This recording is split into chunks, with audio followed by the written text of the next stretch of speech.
제16과 성령 세례와 성령 충만입니다. 성령님은 성도를 새롭게 하시며 거룩해 하시는 분이십니다.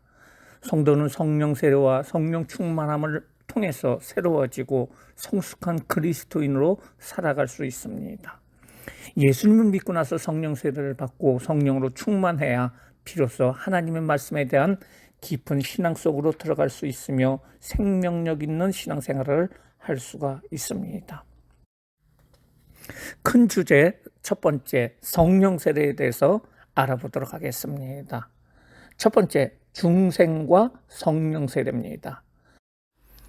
중생과 성령 세례는 다릅니다. 성경은 중생, 즉 성령으로 거듭나는 것과 성령으로 세례를 받는 것이 다르다는 것을 가르쳐주고 있습니다. 중생은 성령으로 거듭나는 것을 말하고 있는데요. 법적인 의미에서 거듭남이란 하나님의 자녀가 되는 자격을 획득한다는 것을 말합니다.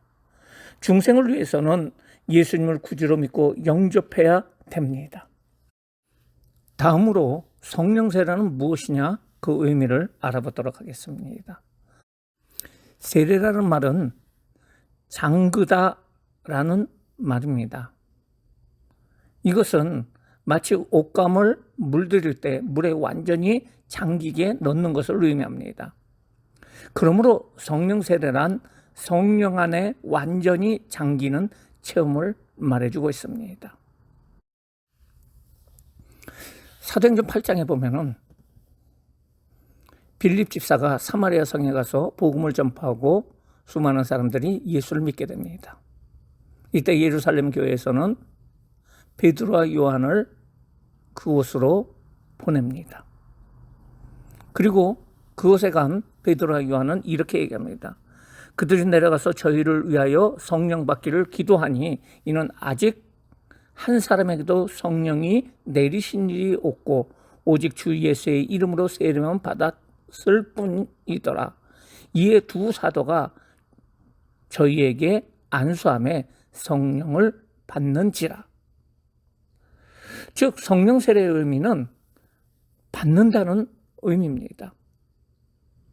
또한 성령은 하나님의 선물이기 때문에 성령 세례가 구원받은 자녀에게 하나님께서 주시는 선물임을 말해주고 있습니다. 사도행전 10장 44절에 보면 베드로가 이 말을 할 때 성령이 말씀 듣는 모든 사람에게 내려오시니, 그리고 사도행전 19장 6절에 보면은 바울이 그들에게 안수함에 성령이 그들에게 임하심으로 방언다고 예언도 하니, 성령 세례를 성령을 내린다, 임한다, 부어주신다는 말로 표현하기도 합니다. 성령의 세례는 하나님의 주권적인 역사임을 말해주고 있습니다. 그러면은 중생과 성령 세례의 차이는 무엇일까요? 중생과 성령 세례는 동일한 체험이 아닙니다. 분명히 다른 별개의 체험인 것을 볼 수가 있습니다. 물론 중생과 성령 세례의 체험은 동시에 일어날 수도 있고 또 어떤 기간을 두고 일어날 수도 있고 하지만은 분명히 다른 별개의 체험인 것을 확실히 성경은 말해주고 있습니다. 중생은 성령과 말씀으로 그리스도의 몸에 접붙임을 받고 주님의 생명을 받아들이는 체험이고, 성령 세례는 성령님께서 성도들에게 최초로 충만하게 임하시는 체험입니다. 또한 중생은 영생을 얻는 체험이고, 성령 세례는 중생한 성도가 하나님의 권능을 받아 능력 있는 그리스도인의 증리되는 체험이라고 할 수가 있습니다.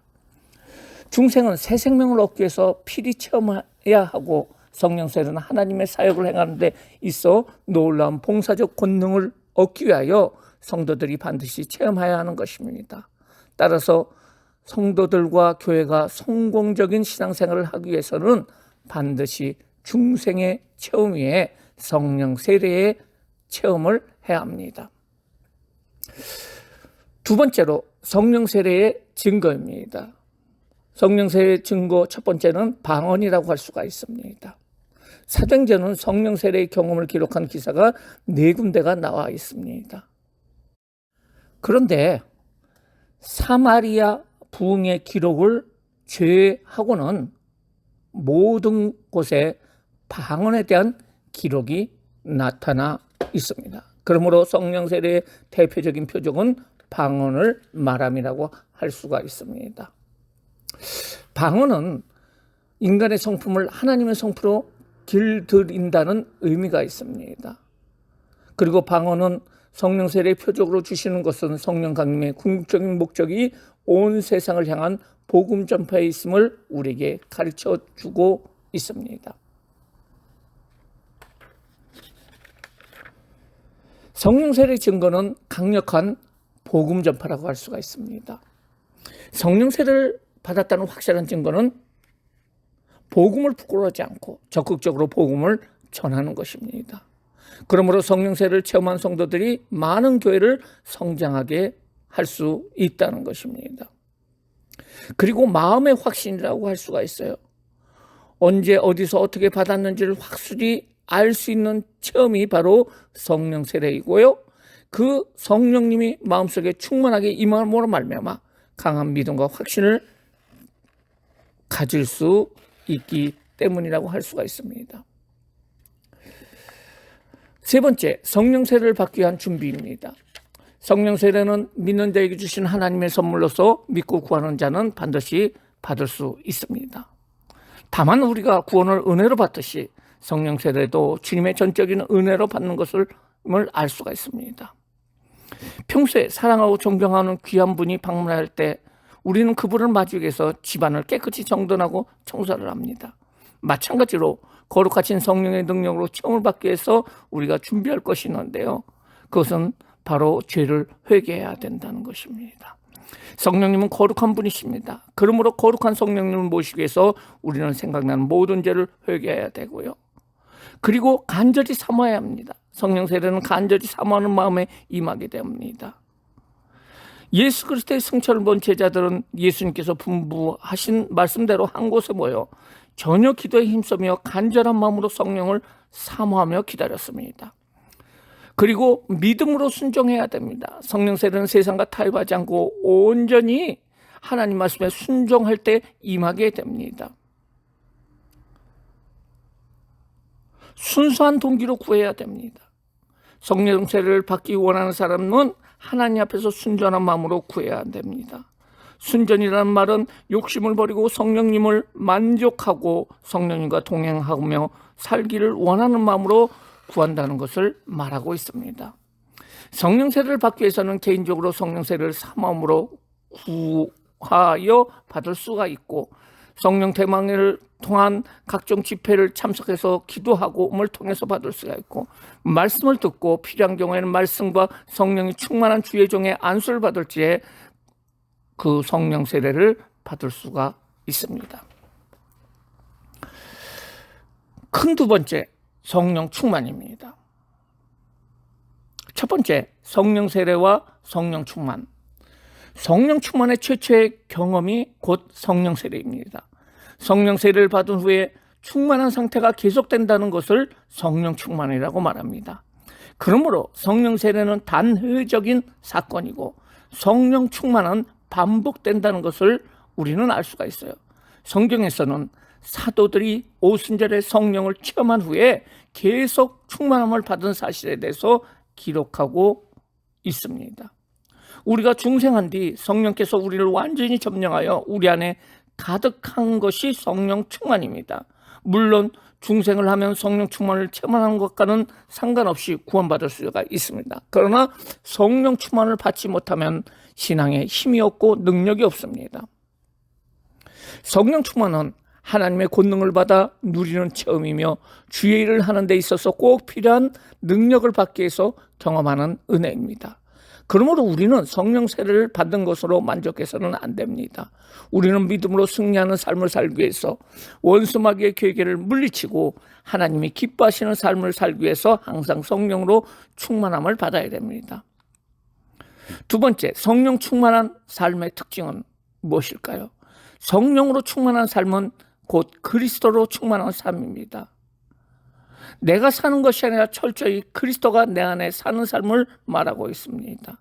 나의 몸은 이제 그리스도의 뜻을 성취하기 위해서 쓰는 그리스도의 몸이며 나의 마음은 그리스도의 생각을 품은 주님의 마음이 되고 나의 의지는 주님의 의지의 지배를 받고 나의 전 인격과 재능이 남김없이 주님의 것이 되는 삶을 말하고 있습니다.